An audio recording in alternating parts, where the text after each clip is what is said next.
जय श्री गणेश। आप सभी का स्वागत है हरि का पंचांग चैनल पर। आप सभी को तिलकुटा चौथ सकटा चौथ की बहुत बहुत शुभकामनाएं। आइए सुनते हैं माघ कृष्ण गणेश चतुर्थी व्रत की कथा।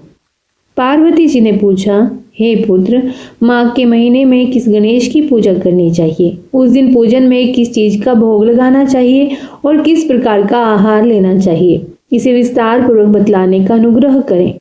गणेश जी ने उत्तर दिया, हे माता, माघ मास में भालचंद्र नाम के गणेश जी की पूजा करनी चाहिए। हे माते, इस दिन तिल के 10 लड्डू बनाओ, 5 लड्डू देवता को अर्पित करें और बाकी बचे 5 लड्डू ब्राह्मण को दान कर दें। साथ ही ब्राह्मण की श्रद्धा पूर्वक पूजा करें और उन्हें दक्षिणा दें।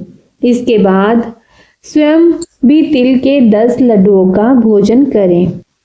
इसके विषय में मैं आपको राजा हरिश्चंद्र की कथा सुनाता हूँ। सतयुग में हरिश्चंद्र नाम के एक यशस्वी राजा हुए थे। वे क्षत्रिय धर्म में चतुर, सज्जन स्वभाव, सत्यवक्ता और विद्वान ब्राह्मणों के आराधक थे। हे देवी, उनके राज्य में अधर्म का नाम तक नहीं था तथा कोई भी व्यक्ति गरीब, लूला,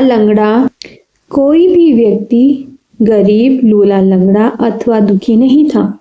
सभी व्यक्ति रोग रहित एवं चिरायु होते थे। उनके राज्य में ऋषि शर्मा नाम के एक तपस्वी ब्राह्मण रहते थे। एक पुत्र को प्राप्त करने के पश्चात उनका स्वर्गवास हो गया। पुत्र का पालन पोषण उनकी धर्मपत्नी करने लगी। भिक्षा मांगकर वह विधवा ब्राह्मणी पुत्र का भरण पोषण करती थी। उस ब्राह्मणी ने माघ महीने की संकटा चतुर्थी का व्रत किया। वह सदैव गोबर से गणपति जी की मूर्ति बनाकर उसका पूजन किया करती थी। हे माते, भिक्षा मांगकर ही उसने तिल के 10 लड्डू बनाए। इसी के मध्य उसका पुत्र गणेश जी की प्रतिमा अपने गले में बांधकर कहीं खेलने चला गया। तब एक चांडाल कुम्हार ने उस ब्राह्मणी के 5 साल के बालक को जबरदस्ती पकड़कर अपने आवा में बैठाकर उस आवे को बंद कर दिया और मिट्टी के बर्तनों को पकाने हेतु उसमें अग्नि दे दी। बच्चे की माता जब अपने बालक को ढूंढने निकली तब उसके ना मिलने पर वह बहुत दुखी हुई। वह ब्राह्मणी रोती बिलखती हुई गणेश जी को प्रार्थना करने लगी, हे गणेश जी, हाथी के समान मुख वाले, विशाल काय वाले, आप मुझ दुखियारी की रक्षा कीजिए। हे लंबोदर, हे विनायक, हे 4 भुजाओं वाले, हे मस्तक पर चंद्रमा को धारण करने वाले, हे दयावंत, मैं पुत्र के विरह में दुखी हूँ, आप मेरी रक्षा करें। इस तरह वह ब्राह्मणी आधी रात तक रोती बिलखती रही। सुबह हो जाने पर कुम्हार अपने पके हुए बर्तनों को देखने के लिए आया। जब उसने आवा खोलकर देखा तो उसमें जांघ के बराबर पानी इकट्ठा हुआ पाया और पानी में बैठे एक बालक को खेलते हुए देखा। इस आश्चर्यजनक घटना को देखकर वह आश्चर्यचकित हो गया और डर के मारे कांपने लगा।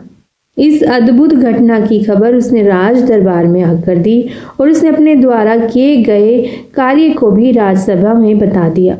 कुम्हार ने कहा कि हे महाराज हरिश्चंद्र, मैं अपने बुरे कार्य के लिए मृत्यु के योग्य हूँ।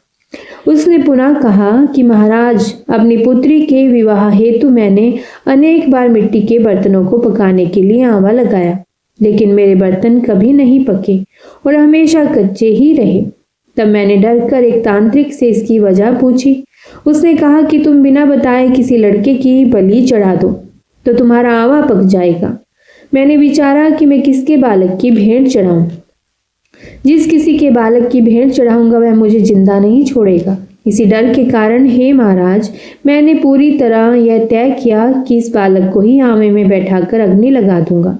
मैंने अपनी पत्नी से सलाह की कि ऋषि शर्मा ब्राह्मण का स्वर्गवास हो गया है। उनकी विधवा पत्नी भिक्षा से अपना पेट भरती है। वह इस बालक का क्या करेगी? मैं अगर उसके बालक की भेंट चढ़ा दूं तो मेरा आवा पक जाएगा। मैं इस घोर पाप कर्म को करके रात में चिंता रहित होकर सो गया। सुबह जब मैंने आवा खोला तो मुझे दिखाई दिया कि इस लड़के को मैं जिस तरह बैठा गया था वह उसी प्रकार बिना डर के बैठा है और उस आवे में जांघ तक पानी भी भरा हुआ है। इस भयानक दृश्य से मैं कांप गया और इसकी जानकारी देने मैं आपके पास आया हूँ। कुम्हार की बात सुनकर राजा बहुत ही हैरान हुए और उस बालक को देखने के लिए गए। वहां बालक को आनंद पूर्वक खेलते हुए देखकर मंत्री से राजा ने कहा कि यह क्या बात है, यह लड़का किसका है, इसका पता लगाओ। इस आंवे में जांग जितना पानी कहाँ से आया? बालक को ना तो अग्नि ने जलाया और ना यह भूख प्यास से व्याकुल है। यह आंवे में उसी प्रकार खेल रहा है जैसे अपने घर में खेल रहा हो। राजा इस प्रकार की बातें कह रहे थे कि तभी वह विधवा ब्राह्मणी रोती सिसकती हुई वहां आ गई। वे कुम्हार को कोसने लगी। जिस तरह गायें अपने बछड़े को देखकर रंभाती है, वही दशा उस ब्राह्मणी की थी। वह ब्राह्मणी अपने बालक को गोदी में लेकर प्यार करने लगी और कांपती हुई राजा के सामने बैठ गई। राजा हरिश्चंद्र ने पूछा, हे ब्राह्मणी, क्या तू कोई जादू टोना जानती है या तूने कोई धर्म का कार्य किया है जिसके फल स्वरूप बच्चे को अग्नि छू तक नहीं सकी?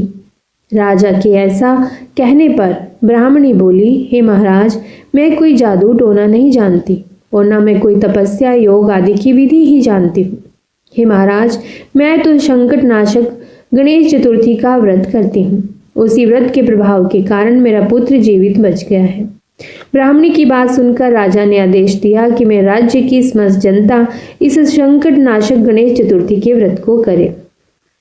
राजा ने कहा, हे पतिव्रते, तू धन्य है। उस दिन से नगर के सभी लोग प्रत्येक मास की गणेश चतुर्थी का व्रत करने लगे। श्री कृष्ण जी ने कहा, हे युधिष्ठिर, आप भी इस उत्तम व्रत को कीजिए। इस व्रत के करने से आप राज्य को प्राप्त करेंगे तथा आपकी सभी इच्छाएं पूरी होंगी। भगवान श्री कृष्ण के वचनों को सुनकर युधिष्ठिर बहुत प्रसन्न हुए और माघ कृष्ण चतुर्थी का व्रत करके निर्विघ्न राज्य का सुख भोगने लगे। तो बोलिए जय श्री गणेश। गणेश जी भगवान ने जैसे ब्राह्मणी के पुत्र की रक्षा की है, ऐसे ही हम सभी की संतानों की भी रक्षा करें।